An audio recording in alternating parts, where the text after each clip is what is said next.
علیکم، میرا نام سعدیہ حسین ہے اور میں جماعت ہشتم کی طالبہ ہوں۔ میری آج کی تقریر کا عنوان ہے تعلیم کی اہمیت۔ سبق پھر پڑھ صداقت کا، عدالت کا، شجاعت کا، سبق پھر پڑھ صداقت کا، عدالت کا، شجاعت کا، لیا جائے گا تجھ سے کام دنیا کی امامت کا۔ وطن کے زور بازو پہ ترقی کی اعلیٰ مثال قائم کرتے ہیں، ان کے سمندروں میں غوطے لگاتے ہیں اور علم کے علم کو اونچا کرتے ہیں، اور پھر حقیر سے سوئی سے لے کے بھاری بھرکم جہاز پہ اپنے نام کے ٹھپے لگواتے ہیں اور یہ اعلان کرتے ہیں، میرے ہاتھ میں قلم میرے ذہن میں اجالا، میرے ہاتھ میں قلم میرے ذہن میں اجالا، مجھے کیا دبا سکے گا کوئی ظلمتوں کا پالا۔ مجھے فکر امن عالم تجھے اپنی ذات کا غم ہے، مجھے فکر امن عالم تجھے اپنی ذات کا غم ہے، میں طلوع ہو رہی ہوں تو غروب ہونے والا۔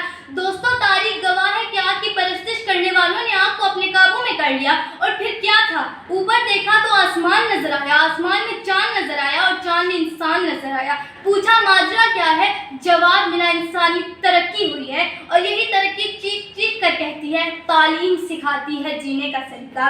نیچے دیکھا زمین نظر آئی، زمین میں سمندر نظر آیا، سمندر میں گہرائی نظر آئی، اور گہرائی میں انسان نظر آیا۔ پوچھا ماجرا کیا ہے؟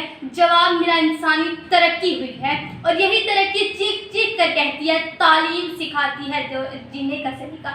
دوستوں، تعلیم کے میدان کے سپاہی جب امیجی عبدالکلام بنتے ہیں تو اپنی زندگیاں بنا کر جینے کا سلیقہ سکھاتے ہیں۔ تعلیم کے میدان کے سپاہی جب نیوٹن گراہم مل بنتے ہیں تو اپنی زندگیاں سنوار کر جینے کا سلیقہ سکھاتے ہیں۔ تعلیم کے میدان کے سپاہی جب IT کے میدان میں اترتے ہیں تو کسان کا بیٹا بل گیٹس ہو یا غربت و مصیبتوں سے لڑنے والی مادام کیوری ہو، مصیبتوں سے لڑ کر جینے کا سلیقہ سکھاتے ہیں۔ تعلیم کے میدان کے سپاہی جب کچھ کرنے کی ٹھان لیتے ہیں تو پوری دنیا کو اپنی انگلی پر نچا کر اپنی انگلی کا غلام بنا لیتے ہیں، کیونکہ تعلیم سکھاتی ہے جینے کا سلیقہ۔